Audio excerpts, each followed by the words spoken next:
I am Julian, 32 years old. For months ago, while I was lying on a stretcher in the back of an ambulance with a fractured arm and a potential brain bleed, my own parents refused to come to the hospital because my younger brother received a $240 parking ticket. While I was literally begging for my mother to be by my side, trying to keep myself from blacking out, she told me, "Julian, your brother is having a really hard time right now. Is your wife able to go instead?" They left me completely alone in the emergency room, prioritizing my 28-year-old brother's temper tantrum over my actual life. But there was one thing they didn't know. That parking ticket was the single thread that would unravel 4 years of massive financial deception, fake real estate investments, and tens of thousands of dollars they systematically drained from my salary to fund his lavish lifestyle.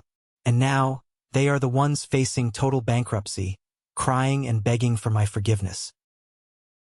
Before I tell you exactly what happened and how I brought their entire house of cards crashing down, please hit that like button if you believe in justice and boundaries. And don't forget to let me know where you are watching from in the comments below. Now, let's go back to the moment everything shattered. The paramedic was still talking, running through a concussion protocol, when I finally heard my mother's voice on the other end of the phone. I was lying flat on a hard plastic stretcher. The back doors of the ambulance were still wide open. I could clearly see the intersection where my sedan had been T-boned by a distracted driver. The broken safety glass was catching the very last bit of the afternoon sun, scattered across the asphalt like crushed ice. A police officer was directing the heavy rush hour traffic around the crumpled hood of my car. My left arm was immobilized in a temporary brace, a heavy, throbbing mass of pain. But the real issue was my head. It was pounding so aggressively I could literally feel my own pulse vibrating in my teeth. "Mom," I said. My voice came out strange. It was thin, shaky, sounding like a frightened kid instead of a 32-year-old director of real estate development. "I was in an accident. I am being taken to Mercy General Hospital right now." There was a pause on the line. It wasn't a gasp of horror. It wasn't a mother's immediate panic. It was just a pause. And then I heard it in the background, clear as day. My younger brother Leo's voice. He was loud, frustrated, throwing a literal tantrum about a ticket, screaming something about the city being out to get him, slamming what sounded like a cabinet door. My mother finally spoke. "Hold on, sweetheart." I thought she was talking to me. I thought she was telling me to hold on, to stay awake. She wasn't. "Leo, okay, we will figure it out, just calm down." Her voice was soothing, placating, the exact tone you use for a toddler who dropped their ice cream. Then she came back to me. Her voice dropped lower, entirely distracted. "Julian, are you okay? Like, are you actually hurt?" I stared at the white ceiling of the ambulance. "I might have a broken arm. They are very concerned about a head injury." I hit the window hard. Another pause. Leo's voice got even louder in the background. I clearly heard the words $240, followed by the heavy thud of something being slammed violently onto a kitchen counter. "Julian, your brother is having a really hard time right now. He is completely melting down. Can your wife go to the hospital with you instead?" I felt the air leave my lungs. I felt a cold, hard knot form perfectly in the center of my chest. "Sarah is out of town," I said. "She is at a corporate retreat until tomorrow morning." "Mom, I need someone here. I do not know what is wrong with my head yet. You always land on your feet, Julian." She actually laughed.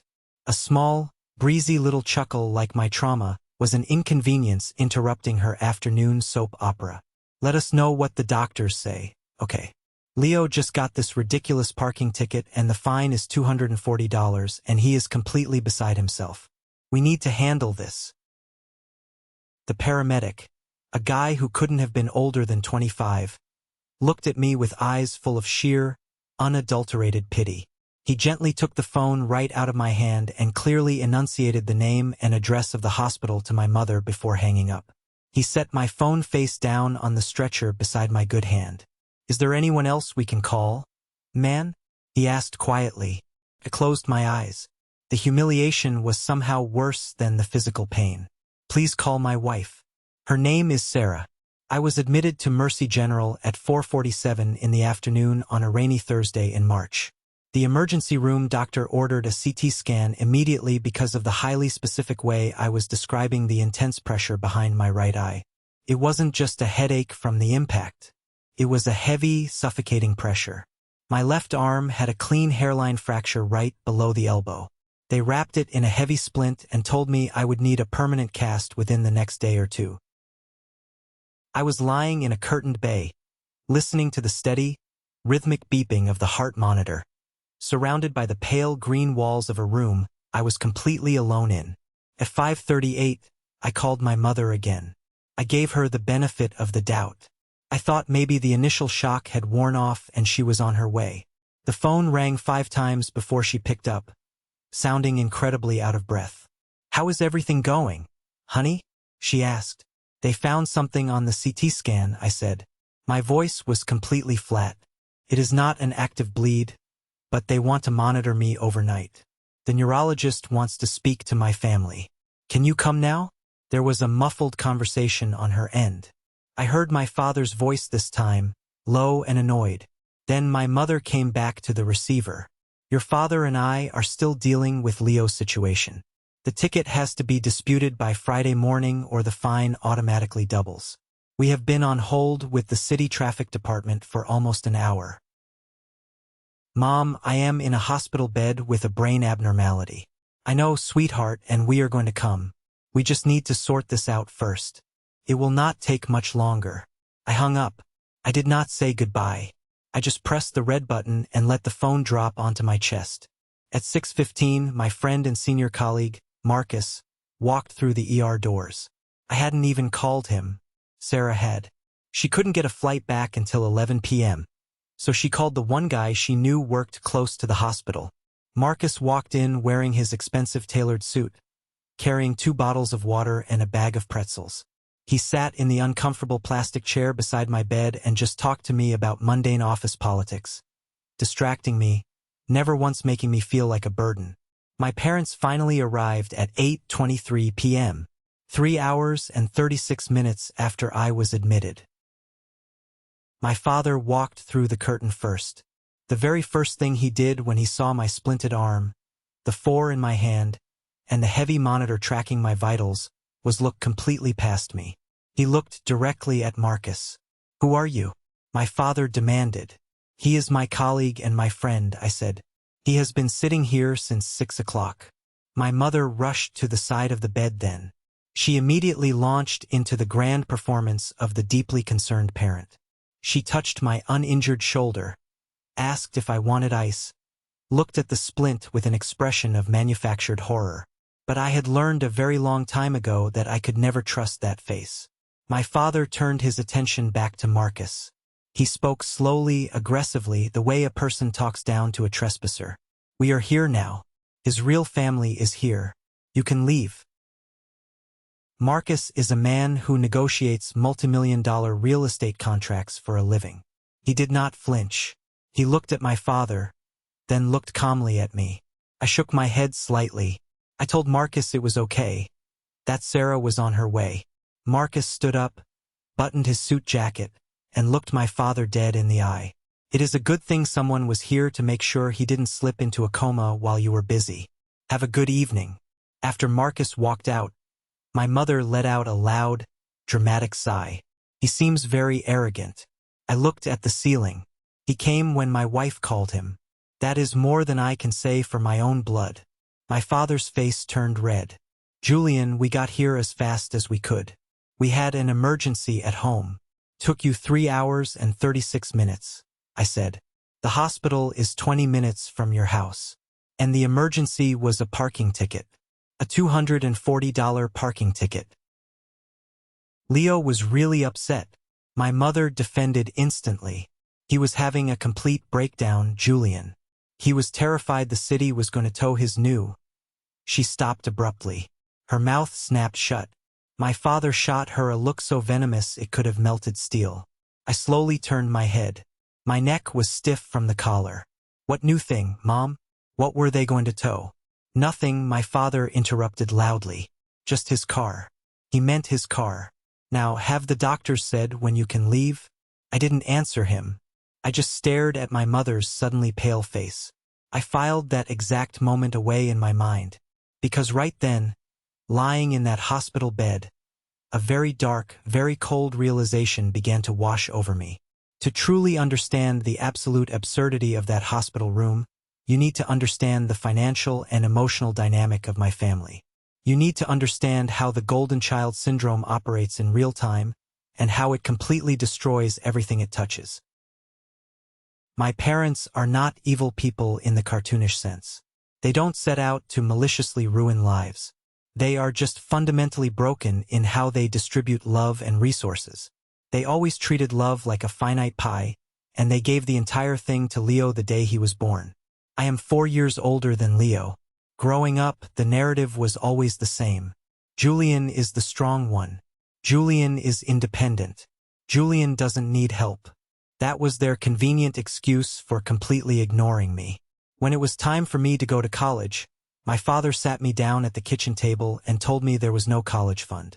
He told me the economy was tough, his salary wasn't stretching far enough, and I would need to figure it out. So I did. I worked 40 hours a week at a hardware store while taking a full course load. I took out massive student loans.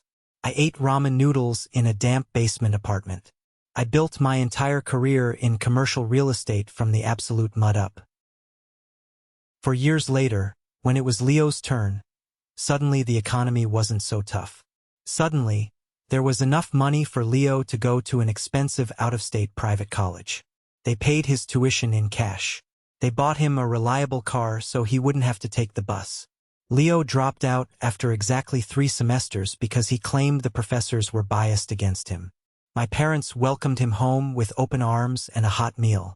Over the last 10 years, Leo has had probably 12 different jobs. He quits the moment a manager asks him to arrive on time. He is 28 years old and he still calls my father to help him read basic lease agreements. But the real issue, the poison that had been slowly killing me, was the money. 4 years ago, I started quietly paying a portion of my parents' bills. It didn't start as a grand gesture. It started one Thanksgiving when my father mentioned his truck needed a new transmission and they were short on cash. I had just gotten a promotion. I felt guilty for having a good salary while they struggled. So, I wrote a check for $2,000. That was the biggest mistake of my life. It never stopped. $200 here for groceries. $500 there because their property taxes went up.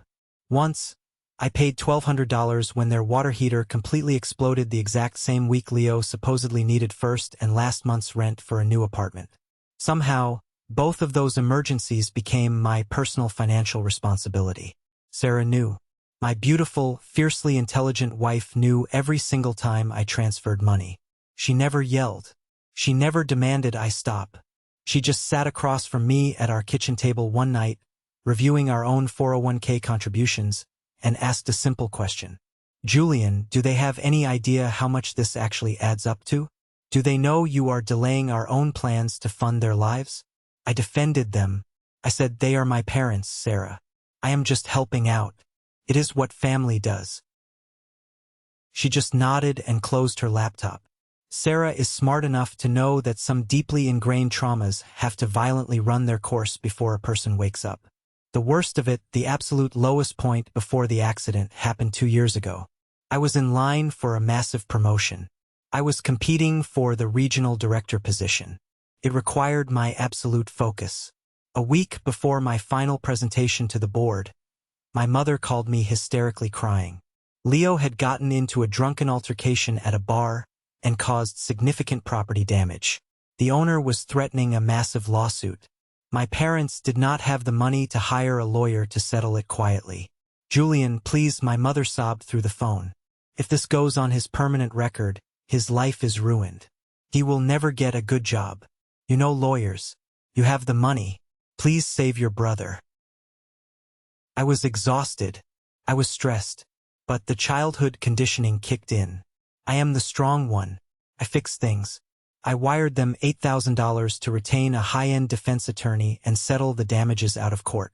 I spent 3 sleepless nights reviewing the settlement paperwork to make sure Leo wouldn't face criminal charges. I walked into my final presentation completely burned out, distracted, and operating on 2 hours of sleep. I bombed it. I lost the promotion to a guy who had been at the company half as long as I had. When I called my mother to tell her I didn't get the job, she simply said, "That is a shame, honey." But hey, Leo's lawyer got the charges dropped. We are going out to a celebratory dinner tonight. That memory played on a relentless loop in my mind as I lay in the hospital bed, listening to the monitor beep, watching my father aggressively check his watch every 3 minutes because he was missing the late-night sports highlights. Julian, my father finally broke the silence in the hospital room. "Look, I know you are upset about the timing today, but you have to understand that parking ticket was issued in a highly restricted zone. The city is ruthless." Leo was panicked. You know how his anxiety gets. I stared at the ceiling. I did not look at him. "Dad, do you know how much money I have sent you in the last 12 months? My father shifted uncomfortably in his plastic chair. "What does that have to do with anything? We are talking about today. I have sent you over $16,000 this year," I stated. My voice was eerily calm. 15,000 of that was just last month because Mom called me crying, saying you needed emergency knee surgery and your insurance wouldn't cover the deductible and the specialist fees. My father's face went completely blank. He looked at my mother. My mother suddenly found a microscopic speck of dust on her purse absolutely fascinating. "How is the knee, by the way?" I asked, "because you walked into this hospital room pretty fast to yell at my friend. You didn't even have a slight limp." "We are doing physical therapy," my mother interjected quickly. Her voice was an octave too high. "It is a slow process, Julian, right?" I closed my eyes. The pressure behind my right eye was becoming unbearable. Not from the accident, from the sheer weight of the lies in the room. "Just go home. Both of you. Sarah will be here soon." "We are not leaving you," my mother insisted, reaching for my hand. I pulled my hand away so fast I sent a jolt of pain up my fractured arm. I said, "Go home." They left 10 minutes later. They didn't fight me hard on it. I think they were relieved to escape the suffocating tension. I lay there alone in the dark until 11:30 p.m. That was when Sarah practically sprinted through the curtained doorway. She was still wearing her corporate blazer, her hair messy from running through the airport terminal. When she saw the splint on my arm, her face completely broke. She didn't ask about parking tickets. She didn't ask if I was inconveniencing anyone. She just buried her face in my neck and cried quietly, holding my uninjured hand like it was the only thing anchoring her to the earth. "Where are they?" she whispered, wiping her eyes. "I sent them away," I said. "Good." She pulled up a chair and sat so close her knees touched the bed frame. I spoke to the doctor outside. He said the scan showed a small cyst, but it is benign. It has likely been there your whole life. The headaches are from stress. I let out a breath I felt like I had been holding for 32 years. Sarah kissed my knuckles. "I am going to get you out of here tomorrow, and then we are shutting off the tap, Julian. I am done watching them bleed you dry." I looked at my brilliant, supportive wife. "I am done too," I promised her. But neither of us had any idea how deep the betrayal actually ran. We didn't know the absolute bombshell we were about to uncover the very next day. The catalyst that would turn my quiet resentment into an absolute war. They discharged me the following morning. My arm was set in a heavy fiberglass cast, right up to the middle of my bicep. The neurologist gave me strict instructions to rest, avoid screens, and follow up in 6 weeks. Sarah drove us back to our house in the suburbs. The silence in the car wasn't tense. It was protective.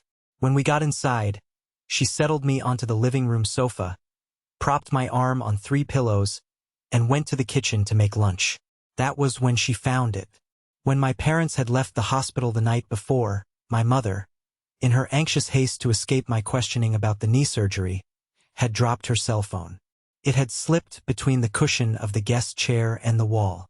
The nursing staff found it during the morning cleaning and handed it to Sarah when she was signing my discharge papers. Sarah walked into the living room holding the phone.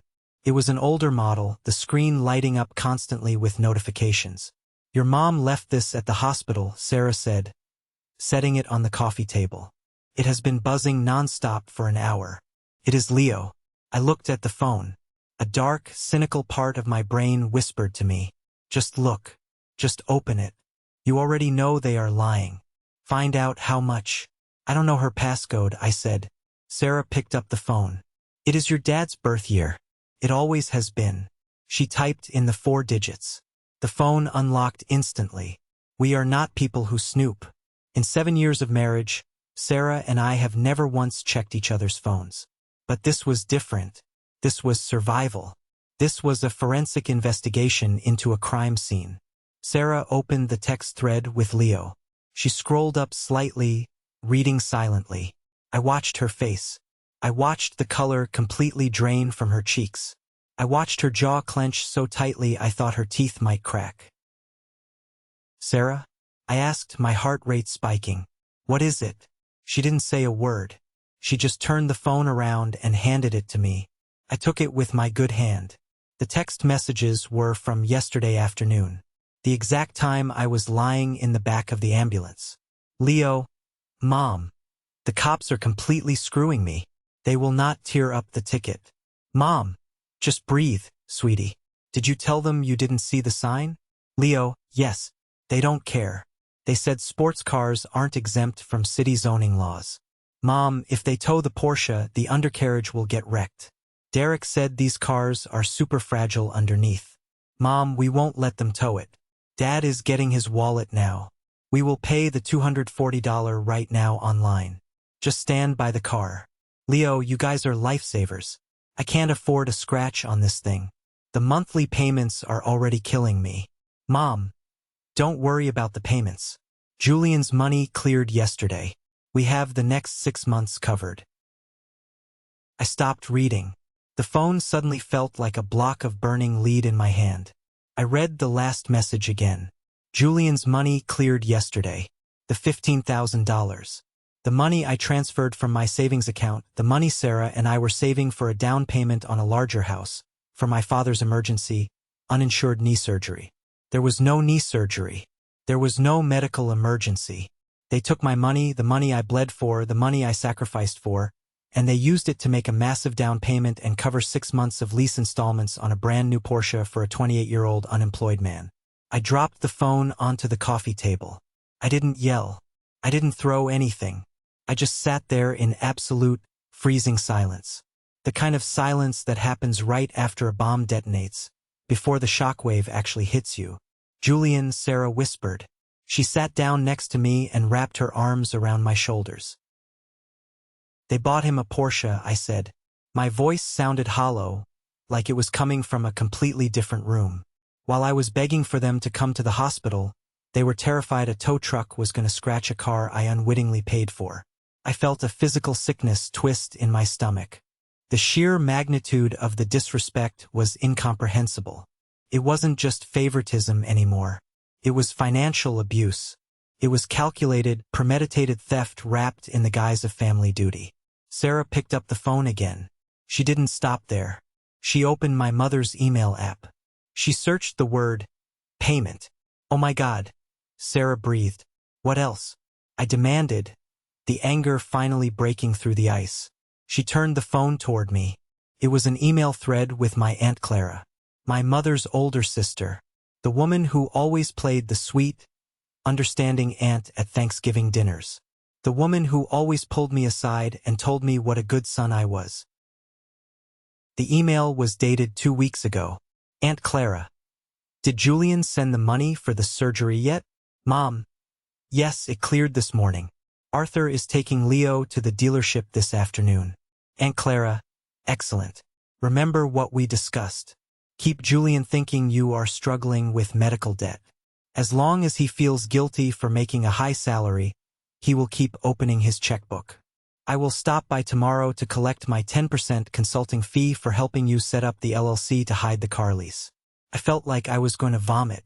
Aunt Clara, the woman who baked me cookies. She was the architect. She had actively coached my parents on how to manipulate my guilt, and she was taking a 10% cut of the money they extorted from me as a consulting fee. They had set up a fake limited liability company just to keep the car lease off my parents' official financial records in case I ever asked to see their credit reports. This was a syndicate. My family was a literal criminal enterprise, and I was the sole investor. I need my laptop, I told Sarah. My voice was no longer hollow. It was sharp, lethal. You need to rest, Julian. You have a concussion. I looked at her. Sarah, please, bring me my laptop. She looked into my eyes, saw the absolute finality in them, and nodded. She walked into my home office and brought out my MacBook. I opened it with one hand. I logged into our joint bank account. I clicked on the transaction history. I set the filter for the last 48 months. I highlighted every single wire transfer, every Venmo payment, every cleared check made out to Arthur or Eleanor. I hit calculate. The number sat at the bottom of the screen in bold black font. $68,400. $68,400. Post-tax money. In 4 years. Money that should have been in our retirement accounts. Money that should have been our future. Handed over freely because I was terrified of being the bad son. Because I was terrified of being unloved. I stared at the number until the digits blurred. I had spent $68,000 to buy the affection of people who wouldn't drive 20 minutes to see if I was dying. What are you going to do? Sarah asked quietly. I closed the laptop.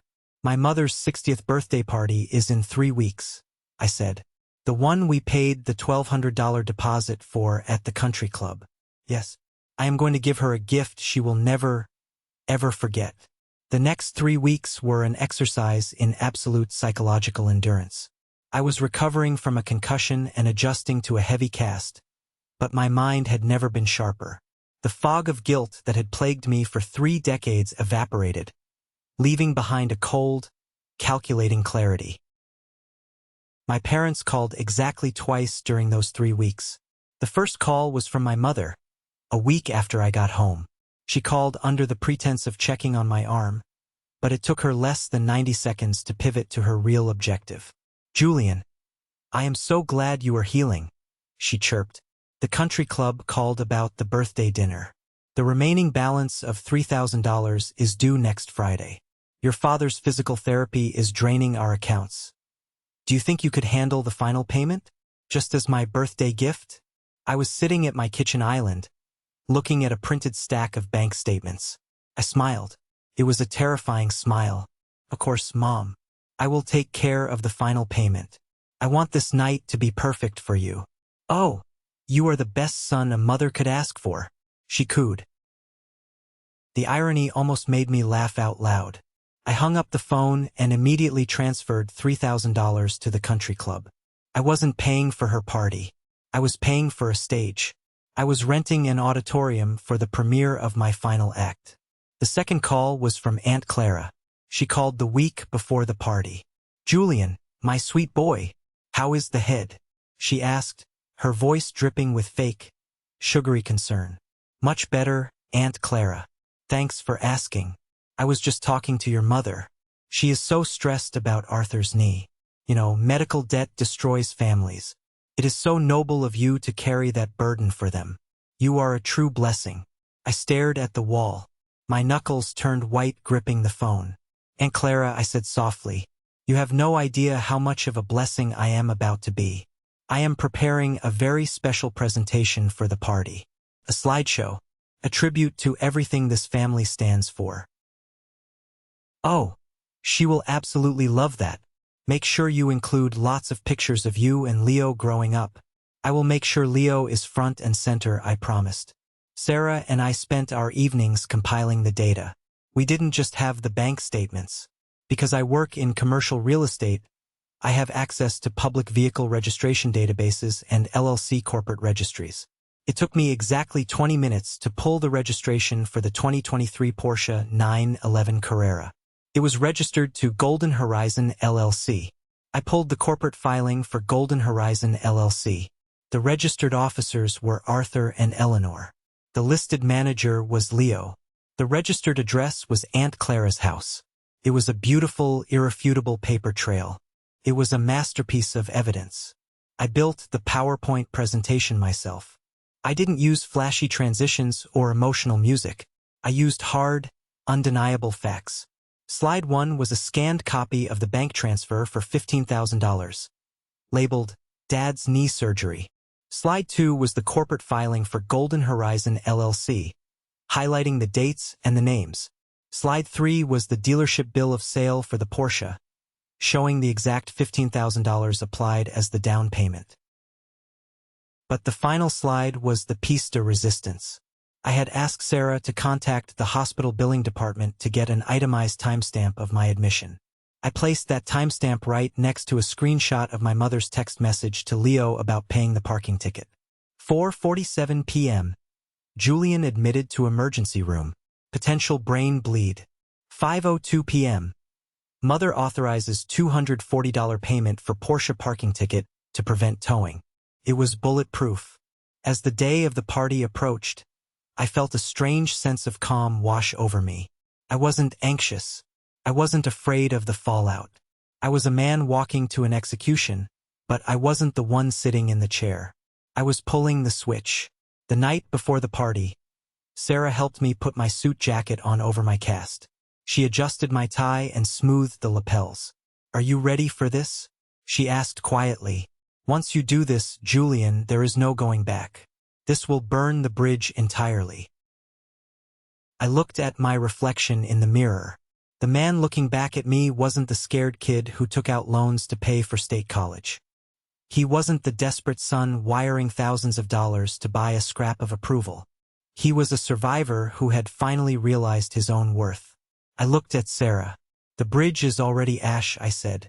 "I am just clearing away the smoke so everyone else can see it." We drove to the country club in silence. The sky was clear, the air was crisp, and I was about to walk into a room of 40 people who thought they knew exactly who I was. They were about to meet someone entirely different. The Oak Ridge Country Club is exactly the kind of place my parents could never actually afford on their own, which is precisely why my mother insisted on having her 60th birthday dinner there. It is all heavy mahogany doors, crystal chandeliers that look like upside-down wedding cakes, and waiters walking around with silver trays of overpriced hors d'oeuvres. Walking into that private dining room felt like stepping onto a movie set where everyone was playing a character, and the script was entirely funded by my salary. Sarah and I arrived 15 minutes early. We had paid the final $3,000 balance, so technically, we were the hosts. I was wearing a tailored charcoal suit, my left arm still encased in a dark fiberglass cast, resting in a black sling. Sarah wore a stunning emerald green dress that made her look like absolute royalty. She held my right hand tightly as we walked through the double doors. The room was already buzzing. My mother had invited 45 people. Extended family, neighbors from her homeowners association, ladies from her book club, and a few of my father's old golfing buddies. At the front of the room, a massive projector screen was pulled down, currently displaying a looping title card that read Eleanor's Fabulous 60 in a swirling, gold cursive font. Aunt Clara was the first to spot us. She practically glided across the carpet, holding a glass of champagne, wearing a dress that looked suspiciously new and expensive, probably purchased with her 10% consulting fee. "Julian, Sarah, you made it," Aunt Clara beamed, wrapping her arms around my neck, being careful to avoid the cast. She smelled like heavy perfume and deceit. "Look at you, Julian. Always the dutiful son. Your mother is just glowing tonight, and it is all thanks to you. We all know how hard you work in commercial real estate to take care of your family." I looked Aunt Clara right in the eyes. I didn't blink. I didn't force a smile. "It is entirely my pleasure, Aunt Clara. I firmly believe that every single person in this room is going to get exactly what they deserve tonight. The truth is a very powerful gift." She chuckled, completely missing the ice in my tone. "Oh, you always were the serious one. Go find your mother. She is over by the ice sculpture." We navigated through the crowd. My mother was holding court. She was wearing a sparkling silver gown, laughing loudly at a joke one of the neighbors had made. When she saw me, her eyes darted to my cast for a fraction of a second before snapping back to my face. She gave me a quick, one-armed hug that lasted exactly 2 seconds. "Julian, sweetheart, you look so handsome. And Sarah, that dress is lovely. Did you get the projector set up for the slideshow? I cannot wait to see all the old family photos." Everything is loaded onto the USB drive and plugged into the laptop, Mom. It is queued up and ready to go whenever you are ready for the speeches. She patted my cheek. You are an angel. Now go grab a drink. I need to make sure the catering staff brings out the prime rib on time. She turned away from me instantly. Not a single question about my arm. Not a single inquiry about the concussion or the agonizing headaches I had been managing for 3 weeks. I was the vendor who had paid the bill, and now that the services were rendered, I was dismissed. 20 minutes later, Leo finally made his grand entrance. He didn't just walk into the room. He announced his arrival with a loud, booming laugh. He was wearing a designer velvet blazer, a silk shirt unbuttoned perfectly at the collar, and a pair of sunglasses hooked over his pocket. He looked less like a guy who had been unemployed for 6 months and more like a tech billionaire walking into a shareholder meeting. My mother practically abandoned the group she was talking to and rushed across the room to embrace him. She held him for a full minute. She smoothed his lapels. She looked at him like he had just returned from fighting a war, instead of arriving late to a dinner his brother paid for. Leo sauntered over to the bar, and immediately, a crowd of relatives formed around him. Uncle Robert, my father's younger brother, clapped Leo on the shoulder. Leo, my boy, Uncle Robert boomed. Your dad was telling me about your new business ventures. Golden Horizon LLC, right? He said you are getting heavy into the luxury market. I was standing 10 feet away holding a glass of club soda. Sarah leaned into my shoulder, her body tense. I took a slow sip of my drink and listened. Yeah, Uncle Robert, Leo said loudly, making sure the entire corner of the room could hear him. You know how it is. You have to spend money to make money. I am building a portfolio. Takes vision. A lot of guys my age are just happy collecting a salary, working a corporate grind, but I need to build equity. I need to build an empire. He glanced in my direction as he said the word salary. It was a deliberate, calculated dig. He was standing there, wearing clothes I inadvertently paid for, bragging about a fake company set up to hide a luxury car I bought him, and he was insulting my work ethic in the process. That is the spirit. Uncle Robert cheered. Maybe you can give Julian some tips. Real estate development is fine, Julian, but you are still just an employee at the end of the day. You should listen to your brother. He is an entrepreneur. I felt Sarah's fingernails bite into my forearm. I reached over and gently rubbed her hand. I smiled at Uncle Robert. A wide, genuine smile. You know, Uncle Robert, I think you are absolutely right, I said clearly, my voice carrying over the low hum of the jazz music playing in the background. Leo is operating on a completely different level than I am. In fact, his financial maneuvers are so impressive.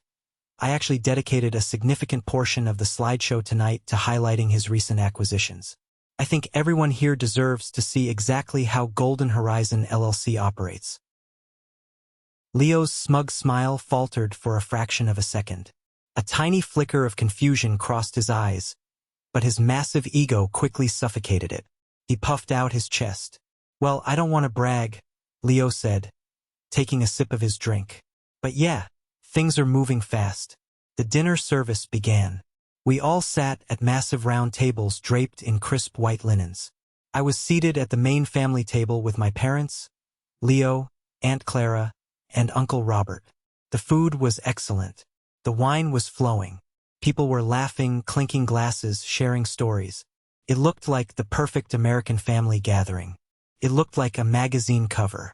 And I sat there, eating my steak, watching the absolute sheer audacity of these people. My father was loudly telling a story about a golf trip, completely unbothered by the fact that he had lied about needing knee surgery. My mother was feeding Leo a bite of her dessert, treating him like an infant king. They were so comfortable. They were so incredibly complacent in their manipulation. They truly believed I was blind, deaf, and stupid. They believed that because I had always surrendered to the guilt, I would always surrender to the guilt. They thought they had successfully secured their retirement fund and Leo's inheritance by simply draining my bank accounts under the guise of family duty. As the dessert plates were cleared away, the waitstaff dimmed the overhead chandeliers. The ambient lighting shifted to a warm, theatrical glow. The jazz music faded out. My father stood up and tapped his crystal wine glass with a silver spoon. The sharp clinking sound immediately silenced the room of 45 guests. He adjusted his suit jacket and smiled warmly at my mother. "If I could have everyone's attention," my father announced. His voice was rich and practiced. "Tonight, we are here to celebrate the heart and soul of this family.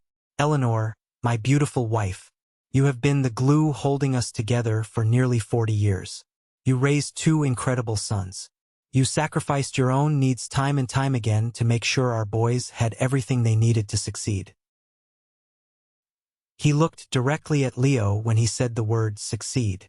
"And now, as we move into our golden years, it fills me with so much pride to see the family we have built, to see the love and support that flows unconditionally between us.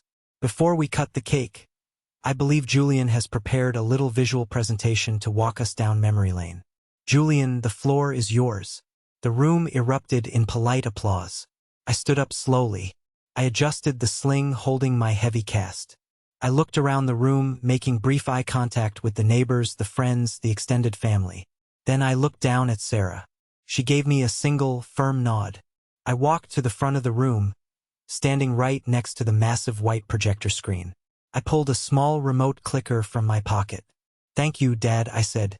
My voice was calm, resonant, and echoed perfectly in the quiet room. "I love my mother. I want to say that first because everything I am about to show you is true at the exact same time as that statement. Sometimes, people forget that 2 conflicting truths can exist simultaneously." I paused, letting the silence stretch out. "Mom, you always taught me to work hard, to be responsible, to show up for the people I care about. And I have done all of those things. I showed up when I passed my licensing exams. I showed up when I paid for my own wedding. I showed up when Dad's truck broke down. I showed up when the water heater exploded. I showed up quietly every single month, for the last 4 years, writing checks to make sure you and Dad were comfortable." I saw my mother's smile freeze. The happy, glowing expression on her face became rigid. "But a few weeks ago, I was in a severe car accident," I continued, my voice growing colder, more precise. "I was taken to Mercy General Hospital. I had a fractured arm and a potential brain bleed. I was alone. I was terrified. I called home, begging for my parents to come to the emergency room. They arrived 3 hours and 36 minutes later." A low murmur rippled through the back of the room. A few of the neighbors exchanged uncomfortable glances. "I told myself there must have been a massive emergency," I said. "I told myself my parents would never abandon me in a trauma ward unless it was a matter of life and death. And tonight, I want to show you all exactly what that emergency was." I aimed the clicker at the laptop. I pressed the button. The projector hummed to life. The first image flashed onto the massive screen, 10 feet tall and incredibly bright. It was not a picture of me and Leo at the beach in 1998. It was a high-resolution, perfectly cropped screenshot of the text message thread between my mother and Leo. The text was massive. It was impossible to miss. "Leo, Mom, the cops are completely screwing me. They will not tear up the ticket. Mom, just breathe, sweetie. If they tow the Porsche, the undercarriage will get wrecked. We won't let them tow it. Dad is getting his wallet now. We will pay the $240 right now online." The entire room of 45 people stopped breathing simultaneously. The silence was absolute, suffocating, and heavy as concrete. $240, I said into the dead quiet room. That was the emergency. That was the math that was done that afternoon. A $240 parking ticket on a sports car versus their eldest son lying completely alone in a trauma ward with a head injury. And the parking ticket won. "Julian, what on earth are you doing?" my father hissed from the front table. His face was rapidly turning the color of a crushed plum. "Turn that off right now." I ignored him. I clicked the remote again. The screen transitioned. The next slide appeared. It was a scanned copy of my bank statement. I had highlighted a specific wire transfer in bright, glowing yellow. 2 weeks before the accident, my mother called me crying hysterically. I explained to the crowd, my voice cutting through the tension like a scalpel.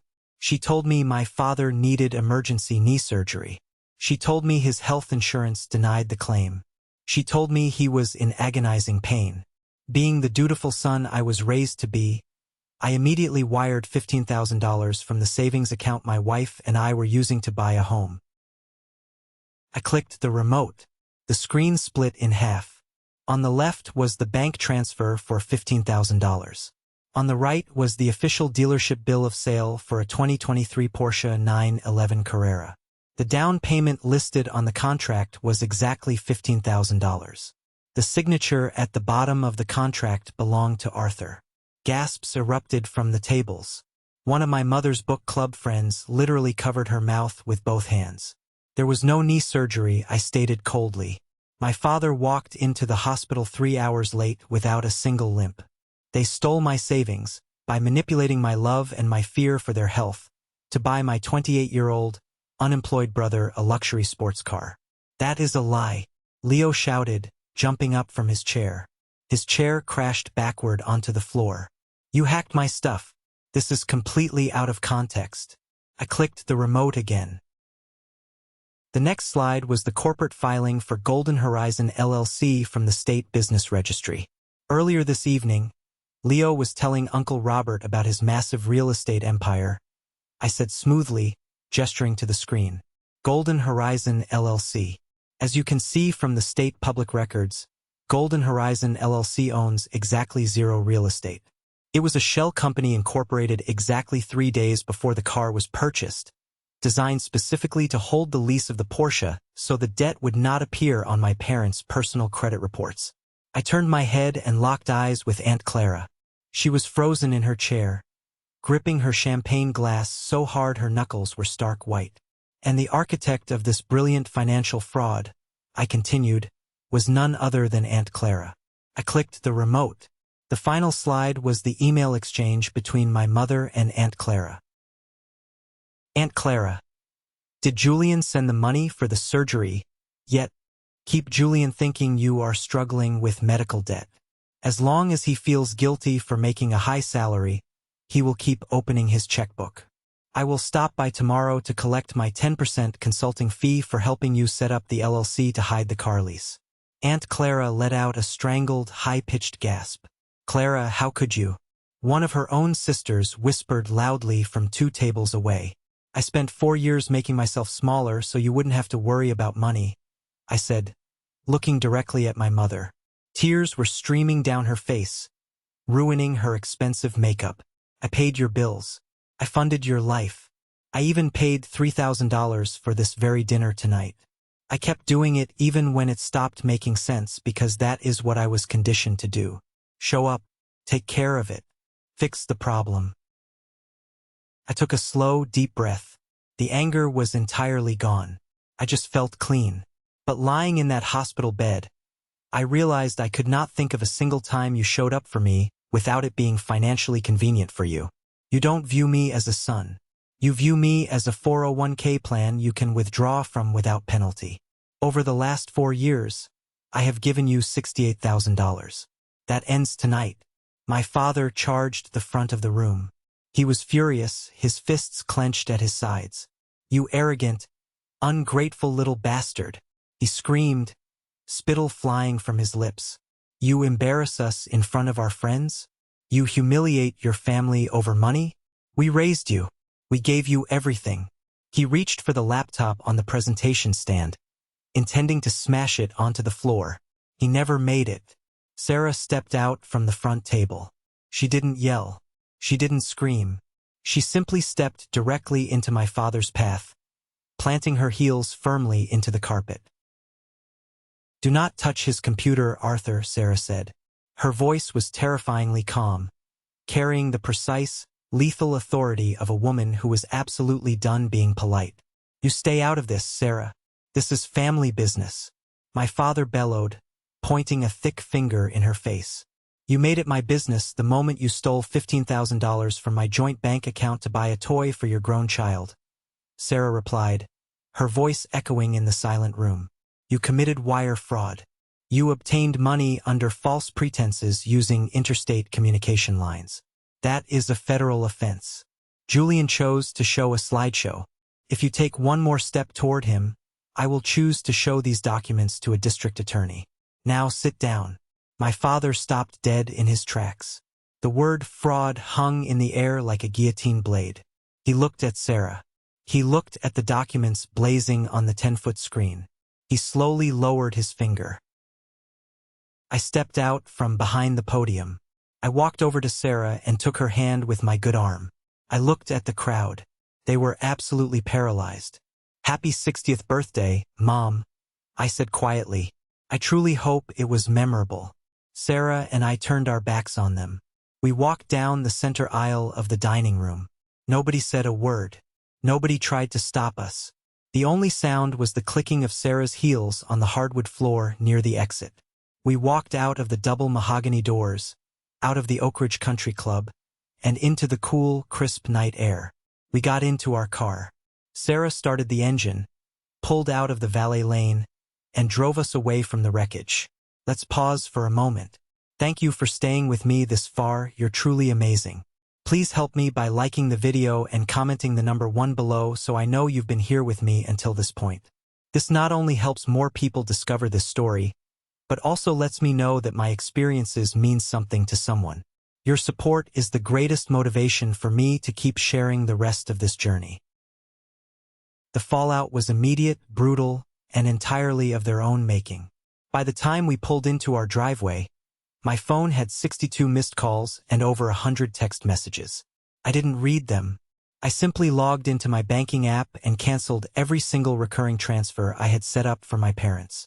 I canceled the auto pay for their homeowner's insurance. I canceled the auto pay for their electric bill. I severed the financial umbilical cord completely and irrevocably. The next morning, the real chaos began. Aunt Clara, in her infinite arrogance, sent me a massive, venomous text message at 7 a.m. "Julian, what you did last night was unforgivable. You ruined your mother's special day. Family handles things in private. You are a vindictive, cruel boy. And for your information, the money I took was a legitimate consulting fee for my time. You have plenty of money, you greedy little sociopath." She thought she was intimidating me. She forgot that I had spent the last month operating entirely on documented evidence. I took a screenshot of her text. I opened the massive extended family group chat, the one with over 30 aunts, uncles, and cousins across 3 different states. I uploaded the screenshot of her text message.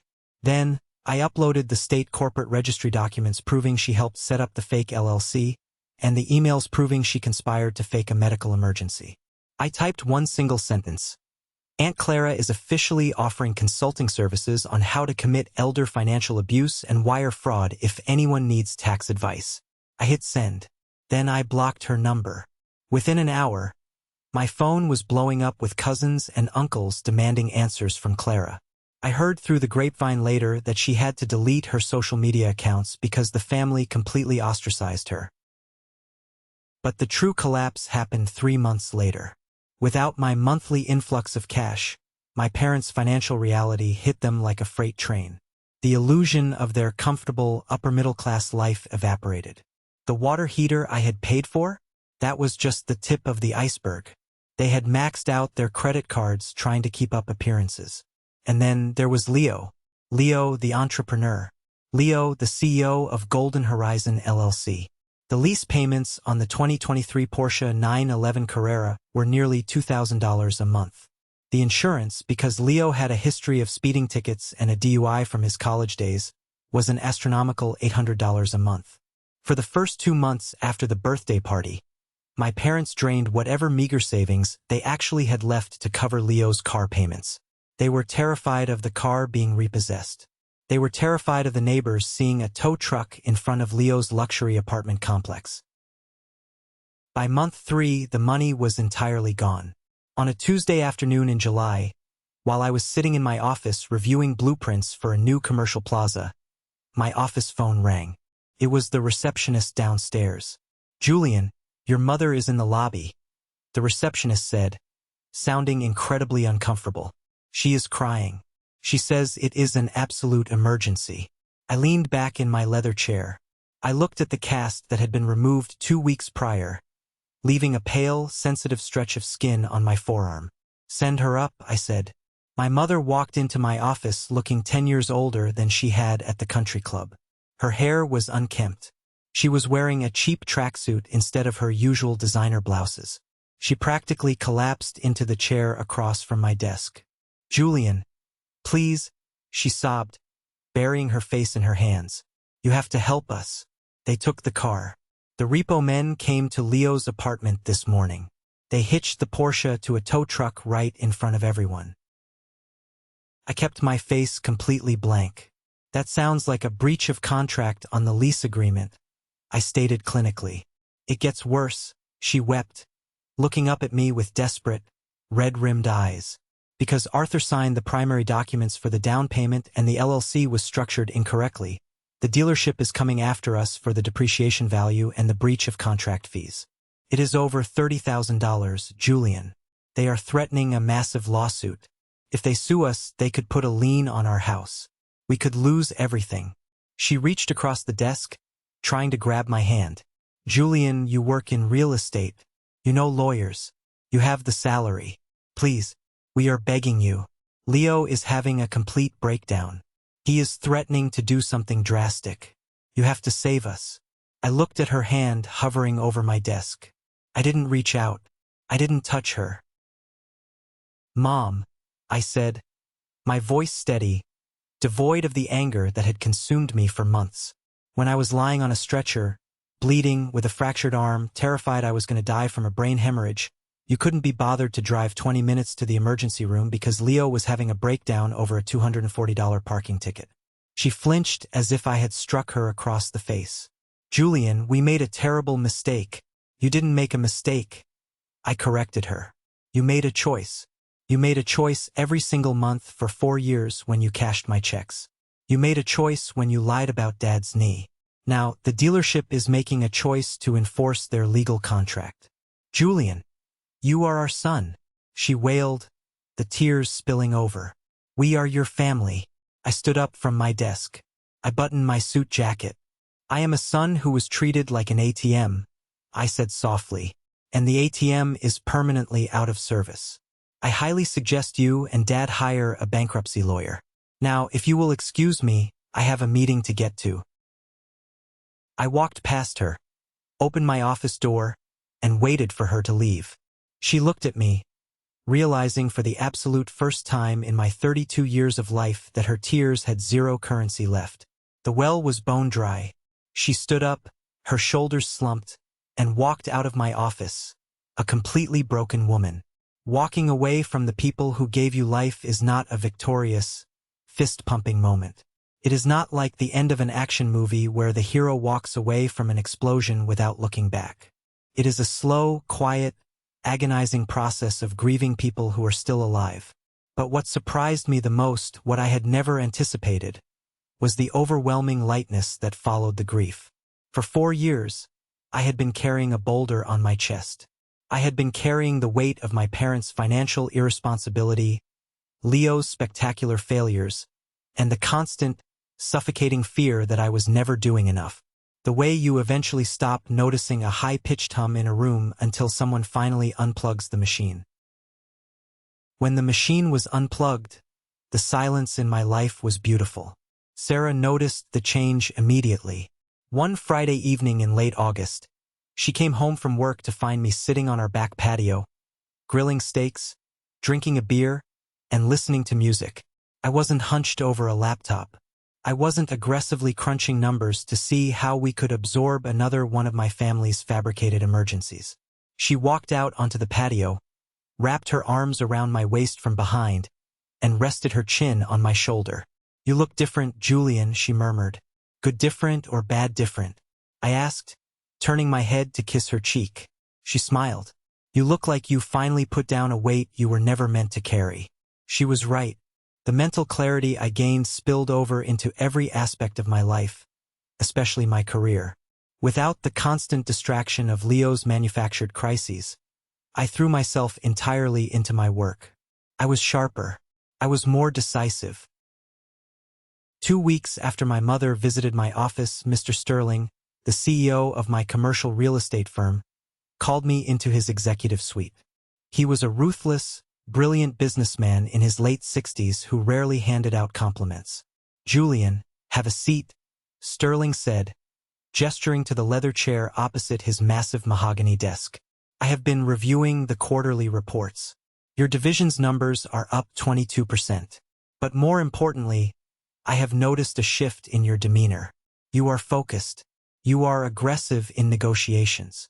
You stopped apologizing for taking up space in the room." "Thank you, sir," I said, maintaining steady eye contact. Sterling leaned back in his chair, steepling his fingers. "We are opening the new National Development Sector in Chicago next month. It is a massive portfolio, billions of dollars in commercial real estate. I need a senior director to run it. The promotion comes with a significant salary bump, massive equity options, and a relocation package. The job is yours if you want it." I felt a surge of pure, unadulterated pride. I didn't get the job because I begged for it. I got it because I earned it. "I accept, Mr. Sterling." "Thank you." He nodded, a rare smile touching his lips. "Excellent. By the way," Sterling added almost as an afterthought, "it is a funny small world. About 4 months ago, the financing department at a luxury car dealership downtown called me to verify some corporate references. A kid named Leo was trying to lease a Porsche under a Shell LLC, claiming he was a high-level consultant for our firm. My blood ran cold for a second, then immediately warmed up. Sterling chuckled drily. I told the dealership I had never heard of the kid, and that if he ever used our corporate name again, our legal department would crush him into dust. I hear the idiot got the car anyway through some other fraudulent guarantor. I hope whoever co-signed that lease enjoys bankruptcy court." I smiled, a genuine, relaxed smile. "Me too, Mr. Sterling. Me too." That weekend, Sarah's sister came to visit us, bringing along her 5-year-old daughter, Lily. We were sitting in the living room on a lazy Sunday morning. Lily was sprawled out on the rug, furiously drawing with a set of cheap, broken crayons. She looked up at me, her big brown eyes entirely serious. "Uncle Julian, my mommy said you got a big promotion at work and you are moving to a big city." I laughed and knelt down next to her on the rug. "That is right, Lily. Uncle Julian is going to be building some very big buildings in Chicago." She nodded thoughtfully. "Does that mean you have enough money to buy me that giant 100-piece art set I saw at Walmart? Because Mommy said it was too expensive." Sarah, sitting on the sofa, tried to stifle a laugh behind her coffee mug. "Lily, you can't just ask people for things like that." I waved Sarah off. I looked at the little girl, innocent, straightforward, asking for a box of markers, not a luxury sports car to feed an insatiable ego. "You know what, Lily?" I said, tapping her on the nose. "I think we can definitely go to Walmart today and get you that art set. But only if you promise to draw me a picture for my new office." She squealed, threw her arms around my neck, and squeezed me with all her tiny might. "Deal." I hugged her back, feeling the warmth of a family that actually loved me for me, not for what I could provide for them. Later that evening, after they had gone home and the house was quiet, I stood in the bathroom, rolling up the sleeve of my dress shirt to wash my face. I looked down at my left arm. There is a faint, white scar right below my elbow, exactly where the edge of the fiberglass cast used to rub against my skin. Some days I don't even notice it. Other days, I will absent-mindedly run my thumb over the raised tissue. When I touch it, I don't feel bitterness. I don't feel anger toward my mother, my father, or even Leo.